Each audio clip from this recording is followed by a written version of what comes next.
দুর্গাপূজার সময় টোটো চলাচল নিয়ে সব থেকে বেশি সমস্যার অভিযোগ ওঠে। এই বিষয়টিকে সামনে রেখে এবছর কড়া ব্যবস্থা নিতে চলেছে ট্রাফিক দপ্তর। দর্শনার্থীদের অসুবিধে এড়াতে কোথায় কিভাবে টোটো চলবে তা স্পষ্ট করে জানিয়ে দেওয়া হয়েছে চালকদের। পুজোর আগে বালুরঘাট শহরের ট্রাফিক পুলিশের পক্ষ থেকে এক বিশেষ বৈঠক অনুষ্ঠিত হয়। উপস্থিত ছিলেন ট্রাফিক ডিএসপি বিল্ল মঙ্গল সাহা এবং ট্রাফিক আইসি অরুণ কুমার তামাং। সেখানে টোটো চালক, অটো চালক এবং ছোট গাড়ির চালকদের সঙ্গে বিস্তারিত আলোচনা হয়। কর্তৃপক্ষের নির্দেশ, শহরের রাস্তায় যেখানে সেখানে পার্কিং বা গাড়ি দাঁড় করানো একেবারে চলবে না। পৌরসভার নির্দিষ্ট পার্কিং স্থলেই যানবাহন রাখতে হবে। দুর্গাপুজোর দিনগুলোতে শৃঙ্খলাবদ্ধ যান চলাচল নিশ্চিত করতে এদিন চালকদের করা নির্দেশ দেন ট্রাফিক কর্তারা।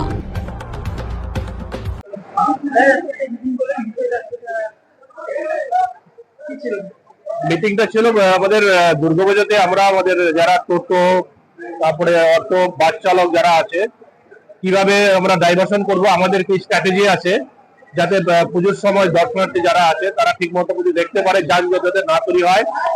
তার জন্য তাদেরকে নিয়ে আমরা তাদেরকে ব্রিফ করে দিলাম এবং আমাদের যে গাইডলাইন গুলো সেগুলো মতো তাদেরকে বুঝিয়ে দিলাম। হ্যাঁ,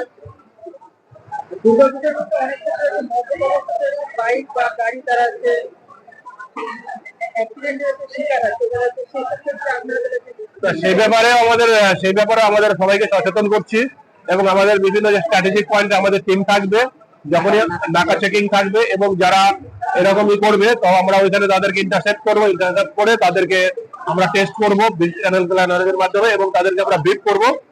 এইভাবে করে আমরা অ্যাওয়ারনেস রাখবো।